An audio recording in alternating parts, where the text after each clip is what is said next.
You hate your job. You've hated it for 2 years. Your boss micromanages everything you do. Your coworkers are toxic. The work is mind-numbing. You're underpaid. You've checked the same role at other companies pays $15,000 more per year. You don't get recognized for good work. You get blamed for things that aren't your fault. You're stressed constantly. You can't sleep Sunday nights. You dread Monday mornings. You've cried in your car in the parking lot. This job is destroying your mental health. And yet, you stay. Why? Because you've been here for 5 years. Because you've invested so much time. Because you've worked so hard to get where you are. Because quitting now would mean all that effort was wasted. Because you're only 2 years away from being fully vested in the pension. Because you've already put up with so much, what's a little longer? Because starting over somewhere else means going back to entry level, losing seniority, proving yourself all over again. You've come too far to quit now. If you've ever stayed in a job that makes you miserable because you've already invested so much time, if you've ever thought, I can't leave now, I've put in too many years, if you've ever felt trapped by your own past decisions, this video is for you. Because that's the sunk cost fallacy, and it's one of the most powerful psychological traps that keeps people stuck in situations that are actively harming them. Today we're going to break down exactly how the sunk cost trap works, why employers exploit it, and how to escape it. Let me tell you what this feels like, because if you're stuck in a bad job, you know this internal battle. Every morning your alarm goes off and you feel dread, physical dread. Your stomach tightens. You lie there for a minute trying to find the energy to face another day. You think about calling in sick. You fantasize about quitting. You imagine walking into your boss's office and just saying, I'm done. But then you think about the 5 years you've been here. 5 years. That's a significant chunk of your life. That's 5 years of dealing with this company's nonsense, learning their systems, building relationships, working your way up from the entry position to where you are now. If you quit, all of that is gone. You start over. You're back at the bottom somewhere else. All that time, all that effort, wasted. So you get up, you go to work, you endure another day. Because you've already invested so much, you have to see it through. Right? Here's what makes it worse. You have friends who tell you to leave. Your partner sees what this job is doing to you and begs you to quit. You see job postings that look better, that pay more, that would be healthier environments. You know you should leave. Logically, rationally, you know staying is a bad decision. But you can't pull the trigger. Because every time you think about leaving, your brain screams, but you've put in 5 years. It feels impossible to walk away from that investment. It feels like failure. It feels like giving up. It feels like admitting that the last 5 years were a mistake. And that's unbearable. So you stay. And the days turn into months, and the months turn into another year. And now it's 6 years, and the trap gets tighter because now you've invested even more. The longer you stay, the harder it becomes to leave. The sunk cost isn't just trapping you, it's compounding. And here's the cruel irony. You're staying to honor the time you've already invested. But every additional day you stay is another day of your life wasted in a job that makes you miserable.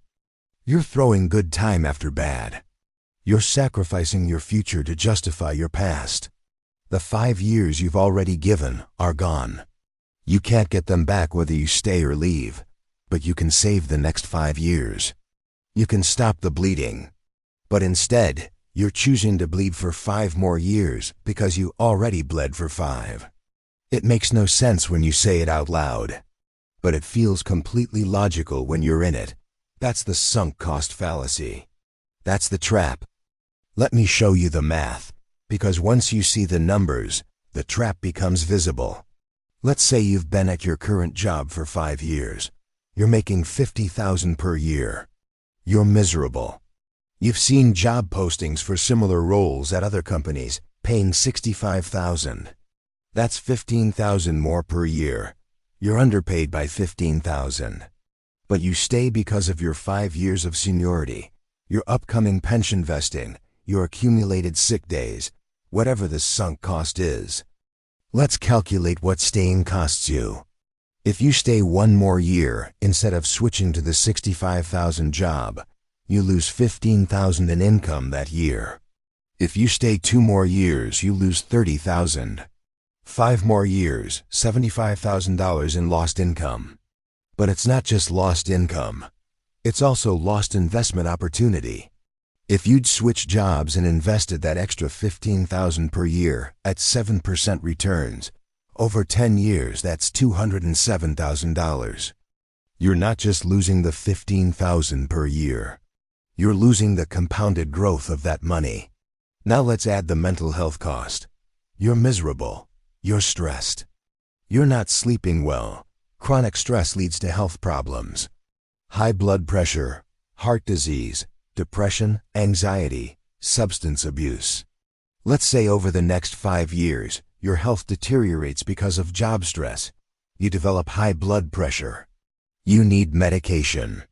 You have a minor heart event that requires an e-visit and follow-up. You start therapy for depression. You're spending $3,000 per year on health costs that you wouldn't have if you were in a healthier job environment. That's $15,000 over 5 years. Add that to the $75,000 in lost wages.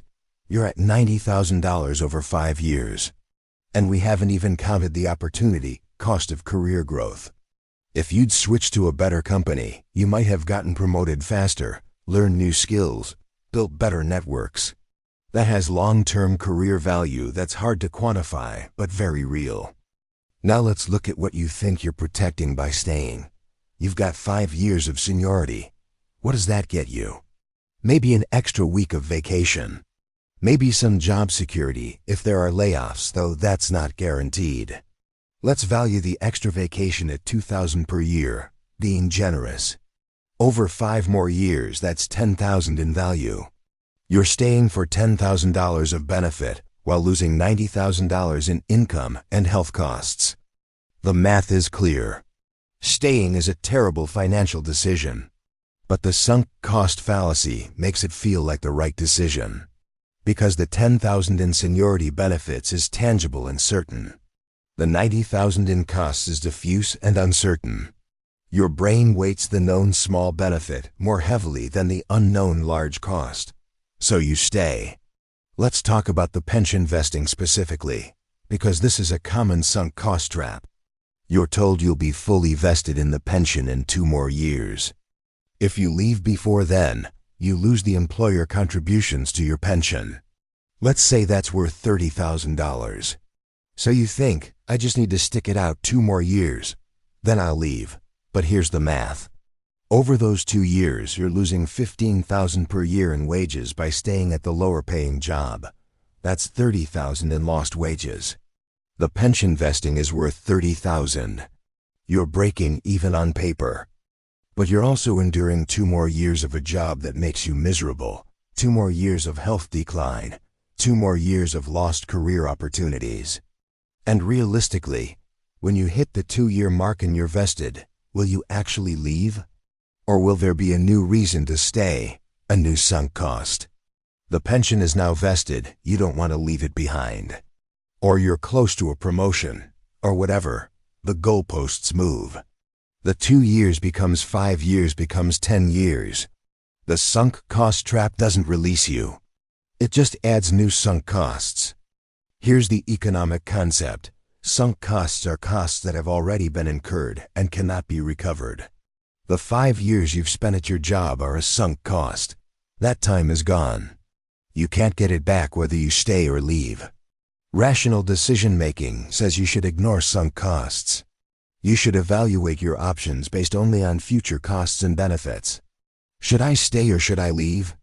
The question should be, where will I be better off going forward? Not, how much have I already invested? But humans are not rational. We have loss aversion. Losses hurt more than equivalent gains feel good. Walking away from 5 years of investment feels like a huge loss. It feels like wasting 5 years. Starting somewhere new and potentially being better off feels like a gain, but a smaller, less certain gain. So we overweight the sunk cost loss and underweight the future gain. We stay in bad situations to avoid feeling like we wasted the past, even though staying wastes the future. The sunk cost fallacy shows up everywhere. You buy a movie ticket for $20. 15 minutes in, the movie is terrible. You're not enjoying it. You could leave, do something else with your evening. But you stay because you already paid $20. You're throwing good time after bad money. The $20 is gone whether you stay or leave. Staying doesn't get the money back. It just wastes your time on top of wasting your money. But it feels wrong to waste the ticket by leaving. Or you buy a gym membership for a year. You go twice, realize you hate this gym. But you keep paying for the rest of the year because you already committed. You're not going, so you're getting zero value.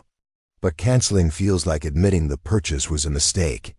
Same with bad relationships. You've been with someone for 3 years. The relationship is toxic, but you stay because you've already invested 3 years. What you should ask is, do I want to spend the next 3 years like this? Not, have I already spent 3 years here? The past is gone. The future is what you can control. In the job context, the sunk cost fallacy is particularly powerful because of how we think about careers. We're taught that loyalty matters, that job hopping looks bad, that you should stick it out, that quitting is weakness, that you should be grateful to have a job at all. All of these cultural narratives reinforce staying in bad situations. We're also taught that career success is linear. You climb a ladder. You start at the bottom, work your way up over time. Leaving means going back down the ladder. Starting over. Losing your place in line. This framing makes sunk costs feel enormous. You've climbed for 5 years. Leaving means descending. But that framing is wrong. Career success isn't linear. It's not a ladder, it's a network of opportunities. Sometimes the best move is lateral, or even backward in title, if it puts you in a better position for future growth. But the ladder metaphor makes any move that isn't up feel like failure. Now let's talk about why employers exploit this. Because they absolutely do. Companies know that the longer an employee stays, the less likely they are to leave. This is called tenure-based retention. The employee gets trapped by their own sunk costs, so companies design systems to create sunk costs. Pension vesting schedules that require 5 or 10 years. Stock options that vest over 4 years. Seniority-based benefits like extra vacation time or job security. Promotion tracks that require years of service. All of these create golden handcuffs. The longer you stay, the more you have to lose by leaving. The company doesn't have to treat you well or pay you fairly. They just have to make leaving expensive enough that you stay, and it works. People stay in jobs they hate for years because of vesting schedules, because of seniority, because of sunk costs the company deliberately created. There's also the cultural exploitation. Companies create intense work cultures where employees are expected to sacrifice for the team, to be loyal, to go above and beyond. They talk about being a family. They give awards for tenure. 10 years, 20 years, 30 years. They celebrate loyalty. They make leaving feel like betrayal. This is manipulation. They're framing your decision to leave as a moral failing. But companies are not loyal to you. They will lay you off the moment it's financially convenient. They will eliminate your position, outsource your job, restructure and push you out. Corporate loyalty is a one-way street. They expect it from you. They don't give it to you. And by making you feel guilty for considering leaving, they trap you. Then there's the fear tactic. Companies make you afraid of the job market. They tell you the market is tough. You're lucky to have this job. You wouldn't find anything better. They underpay you but tell you your skills are only valuable here, that you're not marketable elsewhere. This is gaslighting. They're making you doubt your own value to keep you trapped. In reality, if you're even moderately competent, there are other jobs.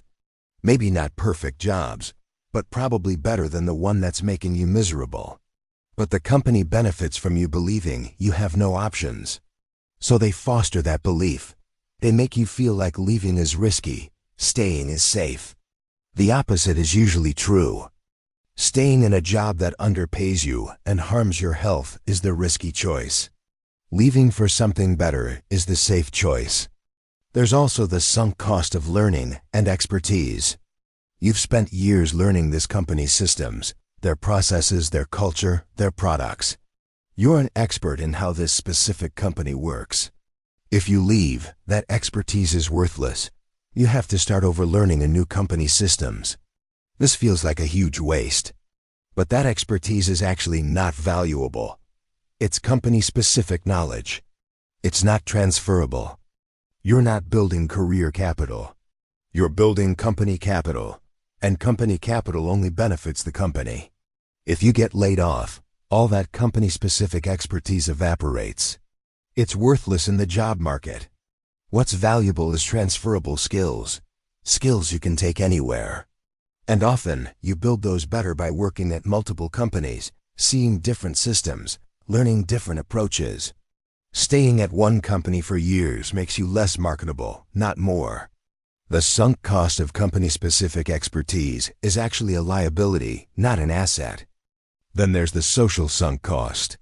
You've built friendships with coworkers.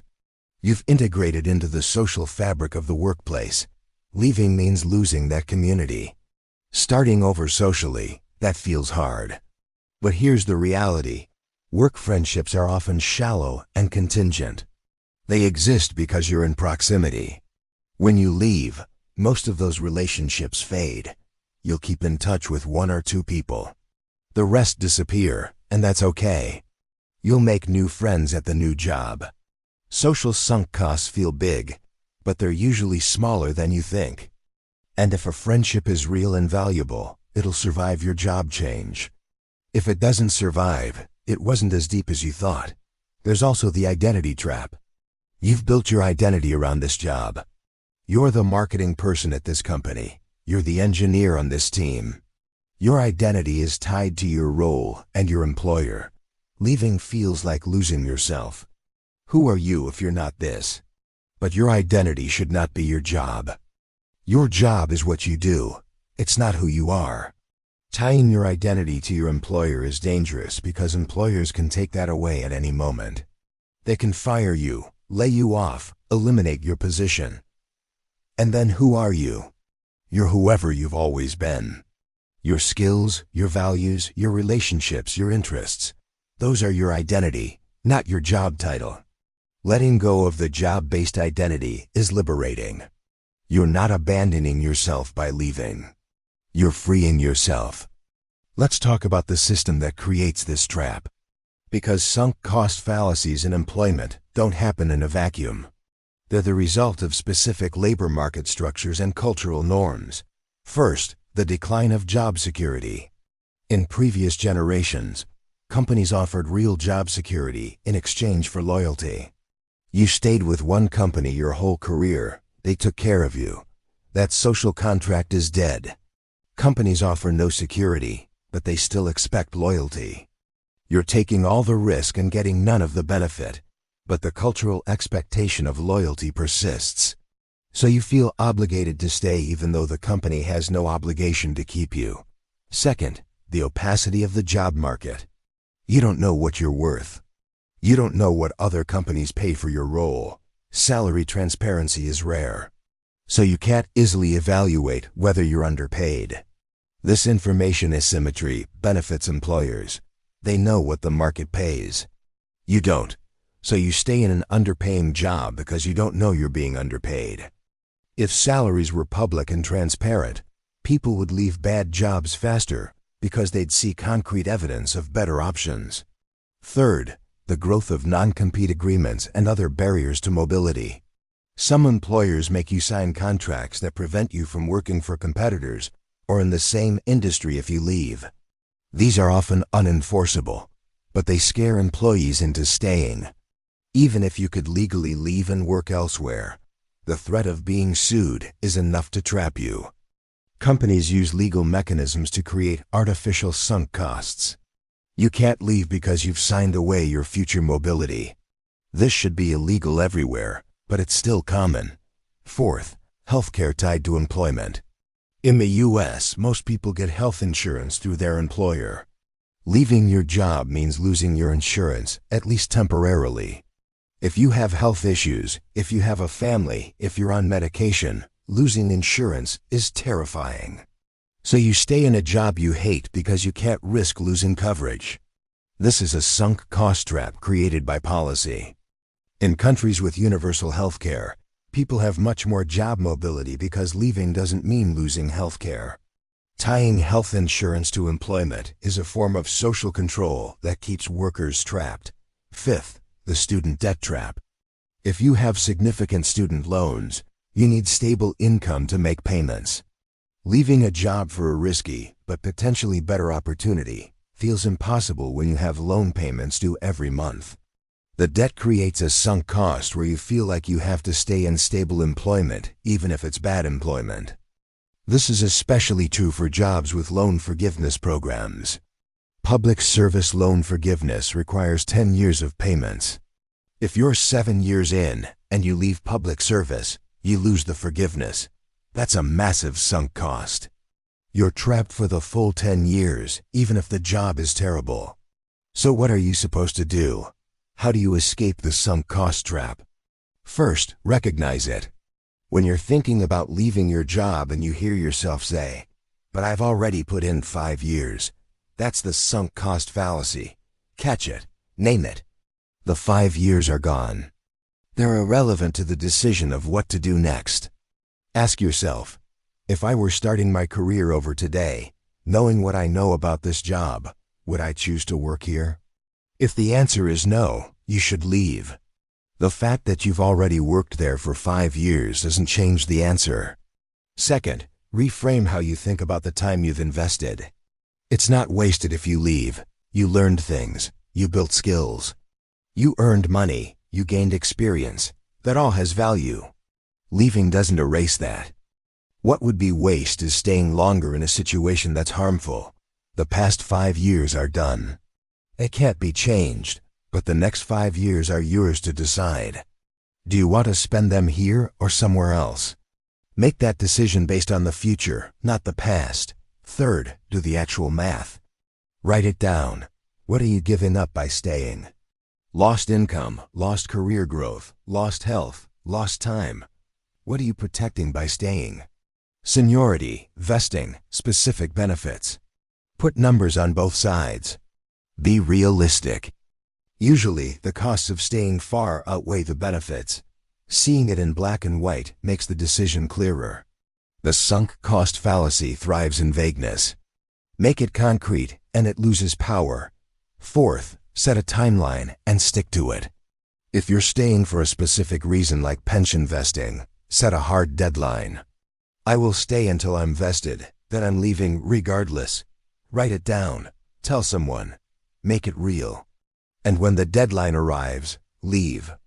Don't let new sunk costs trap you. Don't let the goalposts move. Honor your deadline.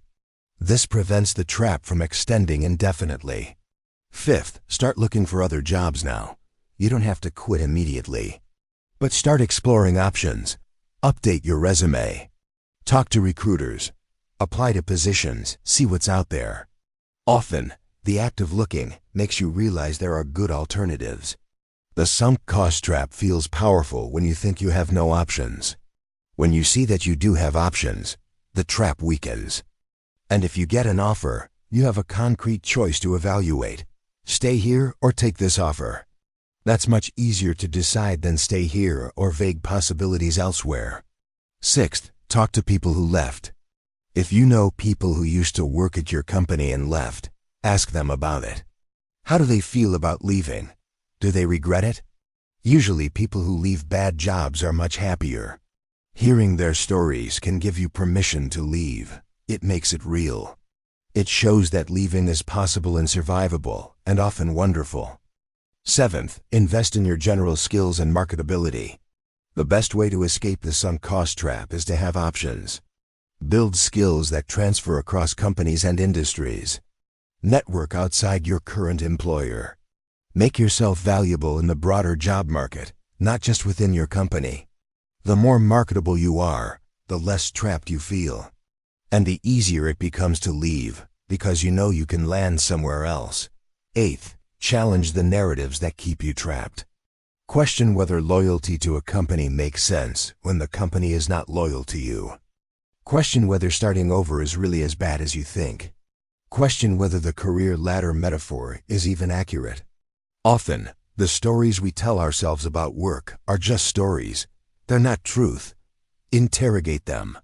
Reject the ones that don't serve you. Here's the truth. The sunk cost trap keeping you in a bad job is costing you more than you realize. It's costing you income. It's costing you health. It's costing you time with people you love. It's costing you career opportunities. It's costing you happiness. And the longer you stay, the more it costs. Every day you stay is another day of your life you'll never get back. The 5 years you've already given are gone. You can't reclaim them by giving 5 more. You're not honoring your past investment by staying. You're compounding your loss. The rational move, the one that maximizes your future well-being, is to leave. Go somewhere you're valued. Somewhere you're paid fairly. Somewhere you don't cry in your car.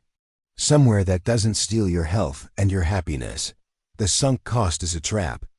But you have the key. You can leave. The door is unlocked. The only thing keeping you there is your belief that the time you've already spent obligates you to stay. It doesn't. You don't owe this company anything. You've already given them 5 years.